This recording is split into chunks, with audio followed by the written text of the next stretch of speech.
নিজেদেরকে গর্বিত বোধ করছি। আমাদের যে দ্বিতীয় স্বাধীনতার তার 1 মাস পূর্ণ হলো আজ। বৈষম্য বিরোধী ছাত্র আন্দোলনের পক্ষ থেকে আজকে একটা শহীদ মার্চের আয়োজন করা হয়েছে এবং আমরা আজকে আমাদের এই শহীদ ভাইদের স্মরণ করব। শহীদ ভাইদের স্মরণে আমরা 1 মিনিট নীরবতা পালন করি।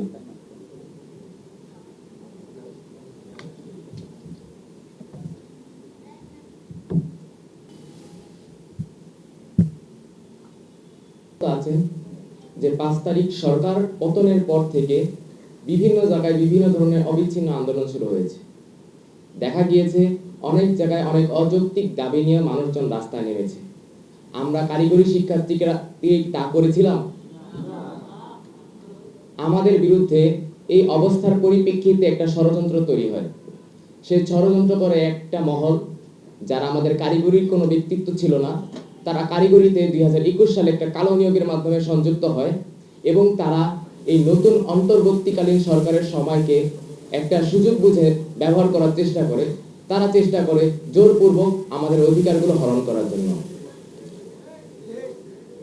সারা বাংলাদেশে বিভিন্নভাবে বিভিন্ন স্থান থেকে আমরা ছাত্র সমাজ প্রতিবাদ জানাই এবং সারা বাংলাদেশের সকল পলিটেকনিক ইনস্টিটিউট, কারিগরি যে শিক্ষা প্রতিষ্ঠান, টিএসসি ইনস্টিটিউট সবাইকে একত্রিত করার জন্য গত 28 আগস্ট আইডিবিতে আমরা একটা বৈঠকের আয়োজন করি এবং বৈঠকে কারিগরি ছাত্র আন্দোলন বাংলাদেশ গঠন করি।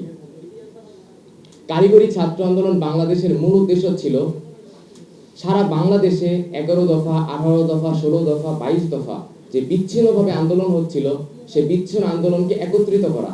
একত্রিত করে যে সকল দাবিগুলো যৌক্তিক, সে যৌক্তিক দাবিগুলো একত্রিত করে আমরা কারিগরি ছাত্র আন্দোলন বাংলাদেশ 6 দফায় সম্মত হয়েছি।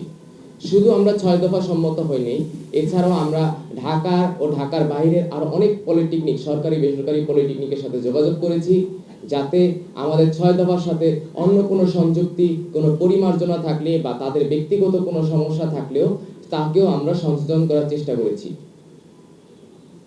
কারিগরি ছাত্র আন্দোলন বাংলাদেশ শুধুমাত্র কারিগরি শিক্ষার্থীদের অধিকার আদায়ের একটা আন্দোলন মাত্র শুধু। এখানে আমরা কেউ মুখ্য না। এই আন্দোলনের জন্য হয়তো আমরা উজ্জীবিত হয়েছি, এই আন্দোলন করব, আমরা আমাদের দাবিগুলি বাস্তবায়ন করব, তারপর আমরা সাধারণ ছাত্র হিসেবে আবার নিজেদের অবস্থানে ফিরে যাব। এখানে আমরা কেউ ক্ষমতার লোভ, কোনো পদের লোভে আসি নাই। এখানে আমরা এসেছি আমাদের অধিকার আদায়ের লক্ষ্যে। এই পরিপ্রেক্ষিতে আমরা কারিগরি ছাত্র আন্দোলন বাংলাদেশ সারা বাংলাদেশের মতামত এবং সারা বাংলাদেশের পলিটেকনিকদের প্রতিনিধির সাথে পর্যালোচনা করে যে 6 দফা দাবি প্রস্তুত করেছে, সেই 6 দফা দাবি আমরা আপনাদের সামনে উত্থাপন করছি।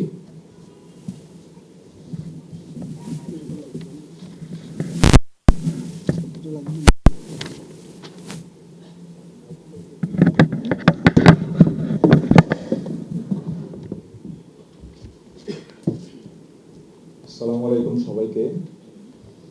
জন্য বিশেষ করে সাংবাদিক ভাই বন্ধুগণ সকলকে আন্তরিকভাবে ধন্যবাদ জানাচ্ছি আমরা কারিগরি ছাত্র আন্দোলন বাংলাদেশের পক্ষ থেকে।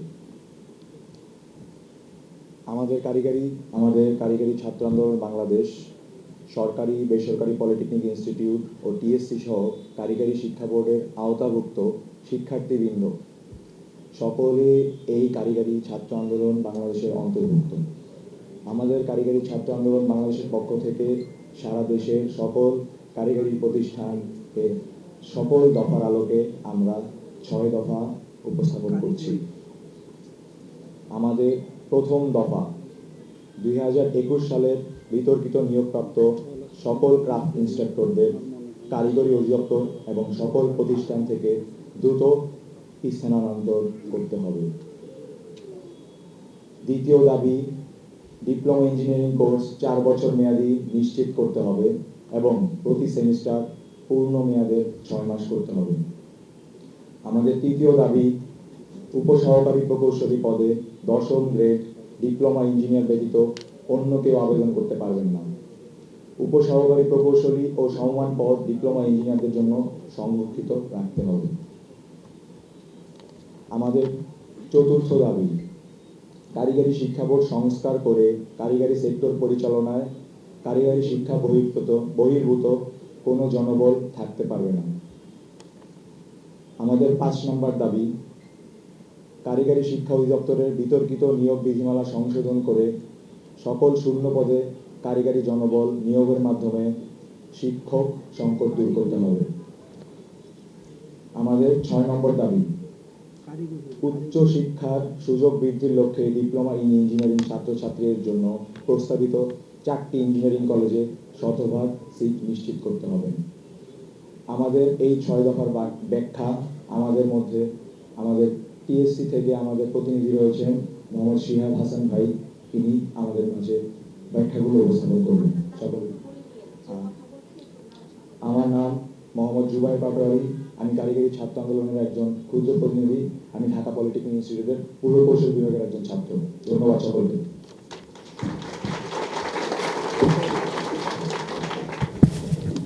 বিসমিল্লাহির রহমানির রহিম। আমি প্রথমেই ধন্যবাদ জানাই গত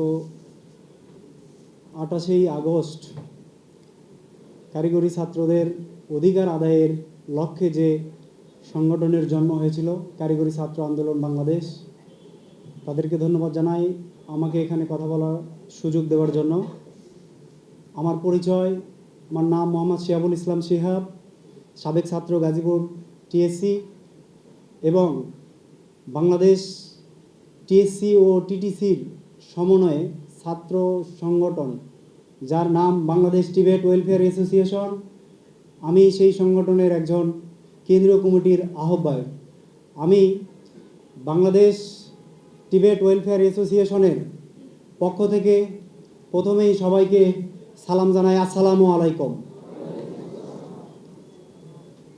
গত 5ই আগস্ট বাংলাদেশ দ্বিতীয়বারের মতো যেই স্বাধীনতার স্বাদ পেয়েছে, সেই স্বাধীনতা যুদ্ধে যে সকল আমার সহপাঠী ছাত্র ভাইরা জীবন দিয়ে এই স্বাধীনতা বিজয় এনে দিয়েছে, আমি তাদেরকে তাদের রুহের আত্মার মাগফিরাত কামনা করছি।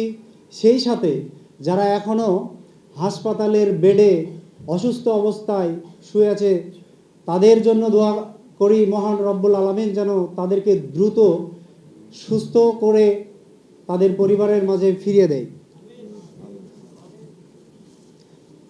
আপনারা জানেন 2021 সালের 3 মে কারিগরি শিক্ষা অধিদপ্তর অবৈধভাবে একটি সার্কুলার দিয়েছিল, যে সার্কুলারে 2181 জন ক্রাফট ইনস্ট্রাক্টর একটি নিয়োগ বিজ্ঞপ্তি প্রকাশ করেছিল।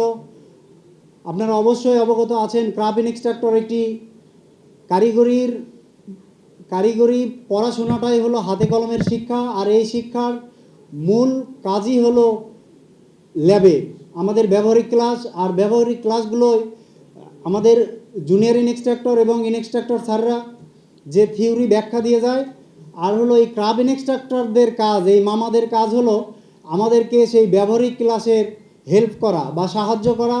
আমরা যদি না বুঝি, ব্যবহারিকটা যদি না বুঝি, বারবার বুঝিয়ে দেওয়া। এখন সেই ক্রাফট ইনস্ট্রাক্টরের নিয়োগে যাদেরকে 2021 সালের স্বৈর শাসকের কিছু দালাল অফিসাররা তাদের আত্মীয় স্বজন এবং দলীয় লোকদের চাকরি দেবার আশায় অবৈধভাবে যে নিয়োগ দিয়েছিল, সেই নিয়োগ যাদেরকে নিয়োগ দিয়েছিল তারা কেউই কারিগরির ছাত্ররা কারিগরি বিষয়ে কিছু জানেও না। আপনারা অবগত আছেন, বাংলাদেশের যে কোনো দপ্তরে, পরিদপ্তরে, অধিদপ্তরের সার্কুলার হলে তার একটি নীতিমালা থাকে। কারিগরি অধিদপ্তরের নীতিমালা 14 নভেম্বর শনিবার 2020 সালে একটি নীতিমালা গেজেট পাস হয়েছিল। সেখানে এই ক্রাফট ইনস্ট্রাক্টরদের শিক্ষাগত যোগ্যতা দেওয়া হয়েছিল সংশ্লিষ্ট ট্রেডে এইচএসসি ভোকেশনাল পাস এবং সংশ্লিষ্ট ট্রেডে এসএসসি ভোকেশনাল, সেই সাথে 2 বছরের বাস্তব অভিজ্ঞতা লাগবে। এই নীতিমালাকে ওভারটেক করে এই নীতিমালার বাইরে গিয়ে রাতের আধারে এই নিয়োগ দেয়। আপনারা জানেন এই নিয়োগটা সার্কুলার হয় 3 মে, আবেদন শেষ হয় 25 মে, পরীক্ষা গ্রহণ হয় 12 জুন, ভাইবা শুরু হয় 13 জুন থেকে 18 জুন, দিন রাত এই ভাইবা হয় এবং চূড়ান্ত ফলাফল দেওয়া হয় 21 জুন রাতে 2টা বাজে। এটা কি কোনো নিয়ম?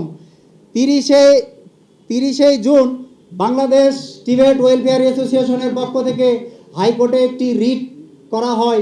সেই রিটের নোটিশ কারিগরি অধিদপ্তরে পাঠানো হয় 30 তারিখে, অথচ ওনারা এই নোটিশকে অবমূল্যায়ন করে মহামান্য হাইকোর্টের আদেশ অমান্য করে 1 তারিখে এদেরকে অনলাইনে জয়েনিংয়ের আদেশ দেওয়া হয়।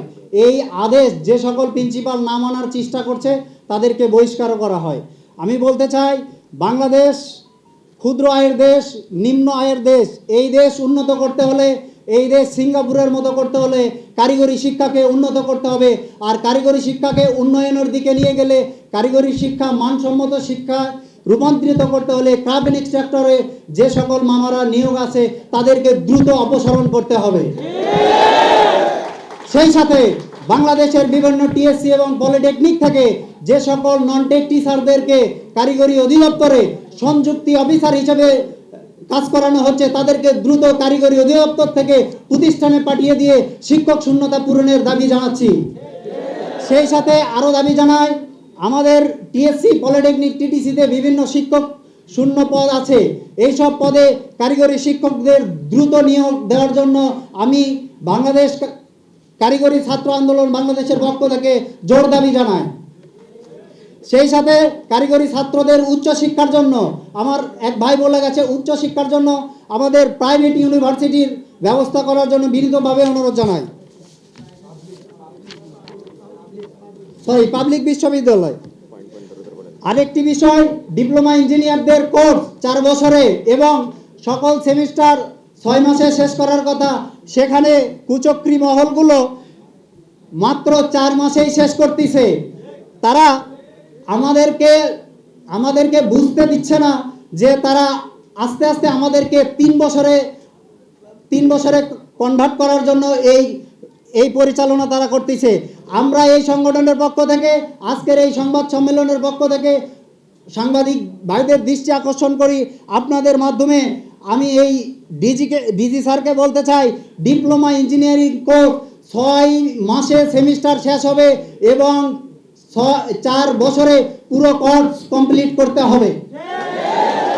আরেকটি বিষয়, আমরা এই আন্দোলনের সূচনার পরে কারিগরি অধিদপ্তর কারিগরি শিক্ষা বোর্ডের চেয়ারম্যানকে অপসারণ করে সেখানে একজন কারিগরি ক্যাডারের লোককে নিয়োগ দিয়েছে। আমি ধন্যবাদ জানাই এই সংগঠনের পক্ষ থেকে।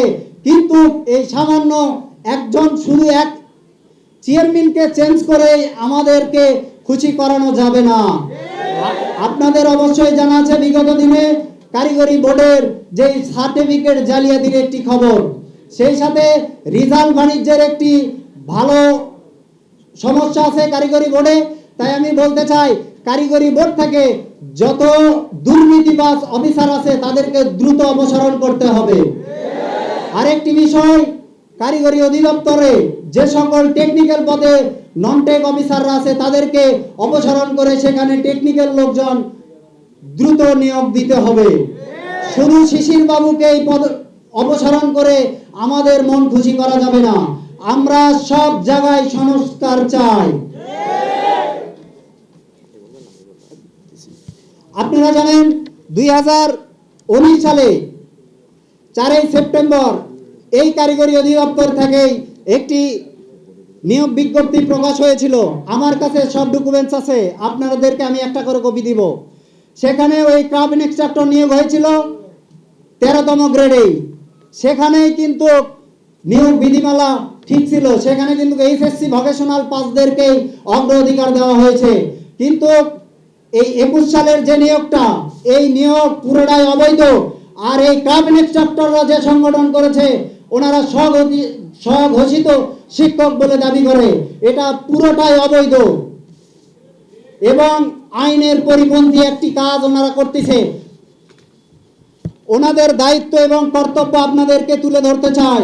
ওনাদের দায়িত্ব ওয়ার্কশপ খুলতে হবে, বন্ধ করতে হবে, ওয়ার্কশপ ল্যাবের যন্ত্রপাতি পরিষ্কার করতে হবে, টুলসগুলো ব্যবহারিক ক্লাসের জন্য প্রস্তুত করে রাখতে হবে। কিন্তু ওনারা তা না করে, আপনারা জানেন, ওনারা আমাদের ল্যাবগুলোতে বিসিএস এর পড়ার প্রিপারেশন করার জন্য একটি লাইব্রেরি খুলে বসে আছে।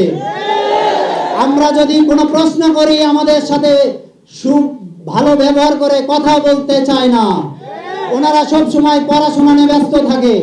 তো আমি বলতে চাই, বাংলাদেশ টিবেট ওয়েলফেয়ার অ্যাসোসিয়েশনের পক্ষ থেকে, কারিগরি ছাত্র আন্দোলনের পক্ষ থেকে এই ক্রাফট ইনস্ট্রাক্টরদের দ্রুত অপসারণ করে ভকেশনাল ছাত্রদেরকে নিয়োগ দেওয়ার জন্য বিনীতভাবে অনুরোধ জানাই কারিগরি মহাপরিচালক স্যারকে। ধন্যবাদ সবাইকে।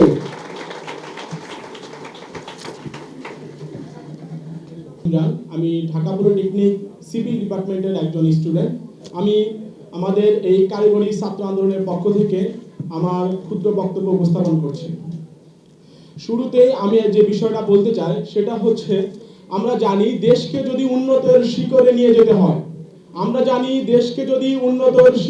যেতে হয়, তাহলে অবশ্যই কারিগরি শিক্ষার উন্নয়ন করতে হবে। আমরা যদি এখন উন্নত রাষ্ট্র যেগুলো আছে, যেমন চীন, জাপান, সিঙ্গাপুর, জার্মানি, এসব দেশের প্রতি যদি লক্ষ্য করি, তখন আমরা দেখব সেই সব দেশে 85 থেকে 90%, এমনকি এক দেশে আছে যেগুলোতে 70%, 75% কারিগরি শিক্ষার উপর গুরুত্ব দেওয়া হয়েছে। কিন্তু আমাদের বাংলাদেশে এইটার পরিমাণ খুবই সীমিত, যেখানে কারিগরি শিক্ষা মাত্র 10 থেকে 12%। আমরা যদি দেশকে উন্নয়ন করতে চাই, দেশকে উন্নতর শিখরে নিয়ে যেতে চাই, তাহলে অবশ্যই আমাদের সকলকে কারিগরি শিক্ষার উপর গুরুত্ব আরোপ করতে হবে। আমাদের প্রধান উপদেষ্টা ডক্টর ইউনূস, তার কাছে আমি একটা বিনীত আহ্বান জানাবো। তিনি যেহেতু বিশ্ব এবং আন্তর্জাতিক মানের একজন লোক, তিনি তো অবশ্যই কারিগরি শিক্ষার যে কি গুরুত্ব সেটা তিনি অবশ্যই জানেন। সেই পরিপ্রেক্ষিতে তিনি যদি বাংলাদেশকে উন্নতর শিখরে নিয়ে যেতে চান, তাহলে আমাদের প্রধান উপদেষ্টাকে যে বিষয়টা আগে গুরুত্ব দিতে হবে সেটা হচ্ছে যে কারিগরি শিক্ষার উন্নয়ন। কারণ দেশকে উন্নতর শিখরে নিতে হলে কারিগরি শিক্ষার বিকল্প কখনোই হতে পারে না।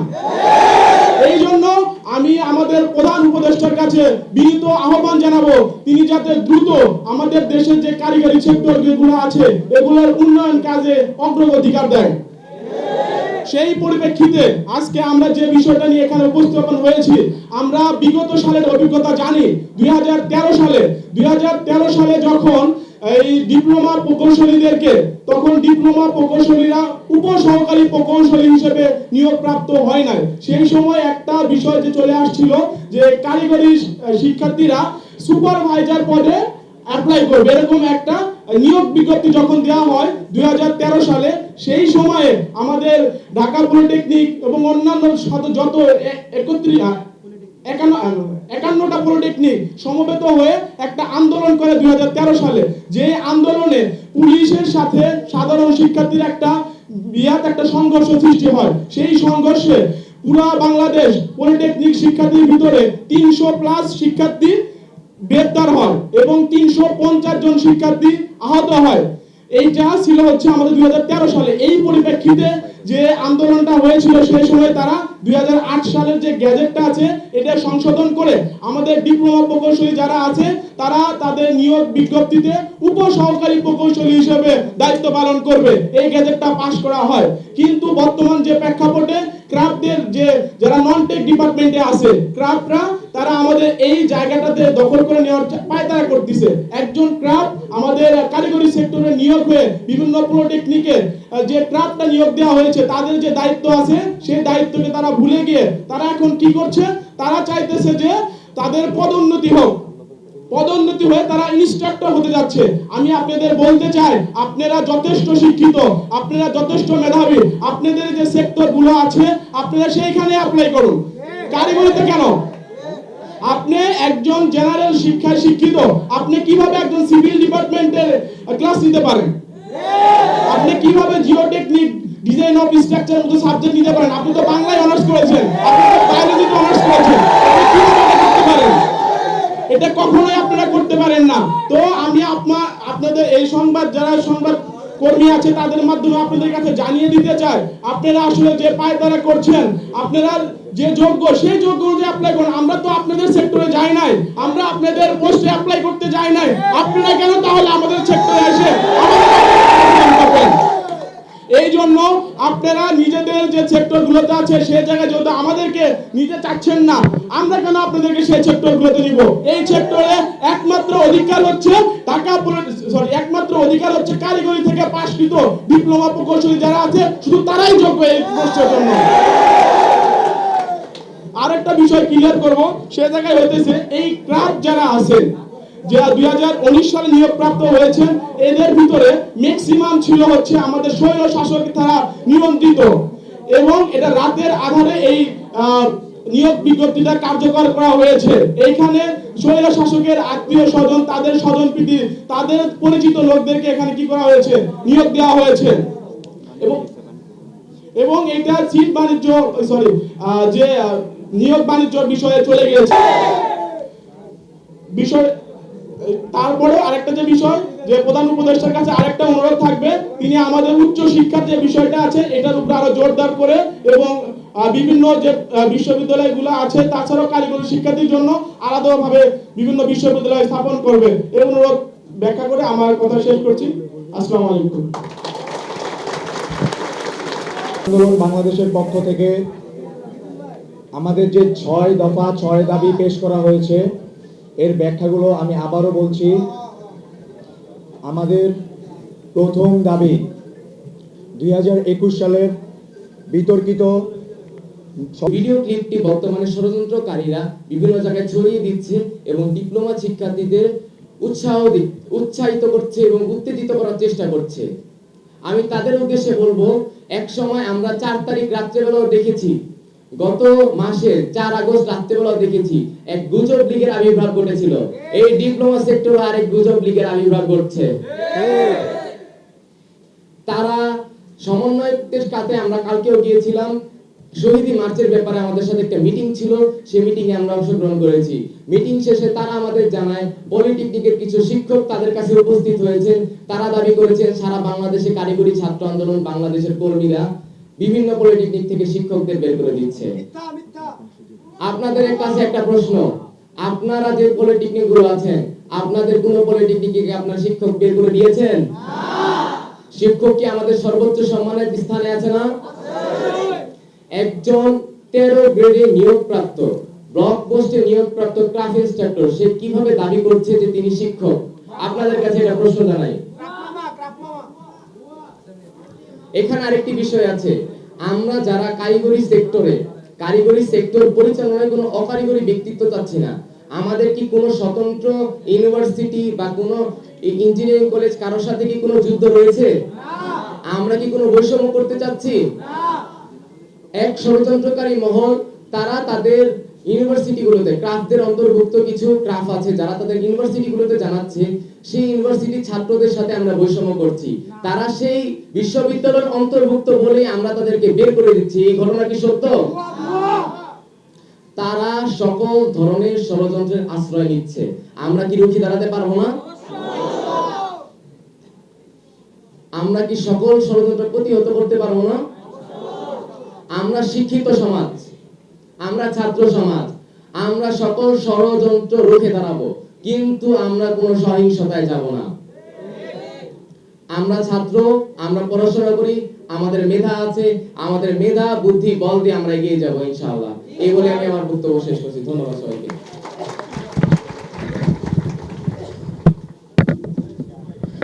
শেষ করে দিচ্ছি।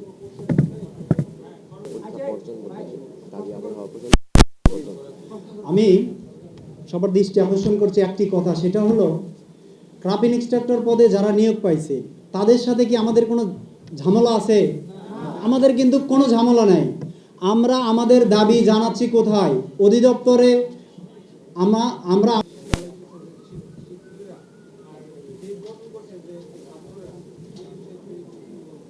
বর্তমান যে আন্দোলনের পরে যে বাংলাদেশ স্বাধীন হয়েছে, এই ছাত্র আন্দোলনের সাথে আমাদের কোনো বিভেদ নাই।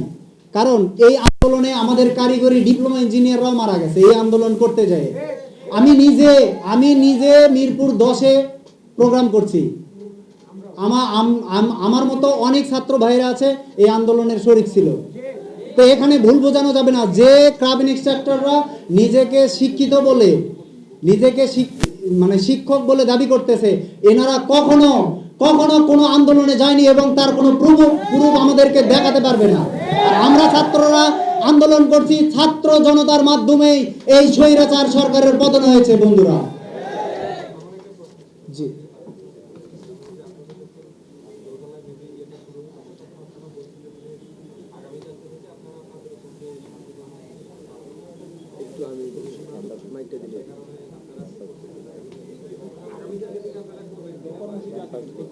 আচ্ছা, আমাদের তো আগামী কাল হলো শুক্রবার, শনিবার আমাদের তো ক্যাম্পাস বন্ধ।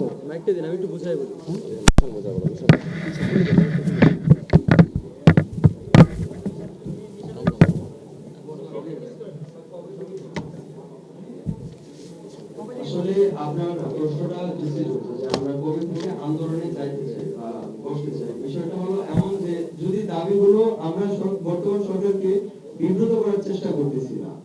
সরকার যদি আমাদের দাবিগুলো সহজে মেনে নেয়, আমরা রাস্তাঘাটে অবস্থান করতে চাই না। কারণ রাস্তাঘাটে অবস্থান করে আবার একটা বিশৃঙ্খলা সৃষ্টি হোক, দেশটাকে আবার একটা বিভ্রান্তের মধ্যে ফেলা হোক, এই বিষয়গুলো আমরা একেবারেই চাচ্ছি না। তার জন্য আমরা বর্তমান সরকারের প্রতি দৃষ্টি আকর্ষণ করছি, তিনারা যেন আমাদের এই দাবিগুলো সহজেই মেনে নেন এবং দাবিগুলো মেনে নিলে আমরা আবার রাস্তায় বসবো না, আমরা পড়ার টেবিলে ফিরতে চাই, খুব দ্রুত পড়ার টেবিলে আমরা ফিরতে চাই। দাবিগুলো যুক্তিযুক্ত আপনাদের জানানো হয়েছে, যদি দাবিগুলো মেনে না নেন আমরা বাধ্য করব না মানতে, তবে আমাদের দাবিগুলো যুক্তিযুক্ত কিনা সেটা সরকারকে পর্যবেক্ষণ করতে হবে। তার জন্য আমরা হয়তো পরবর্তী কর্মসূচি পরবর্তী সময় জানাবো। এই মুহূর্তে আমরা সরকারের দৃষ্টি আকর্ষণ করছি।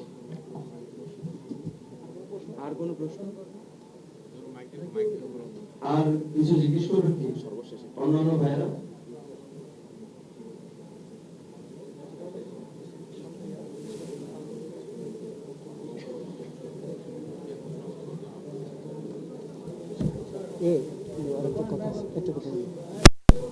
যাই হোক, আমি সাংবাদিক ভাইদেরকে অনেক ধন্যবাদ জানাবো। আপনারা প্রশ্ন করবেন কি? প্লিজ প্লিজ একটু চুপ।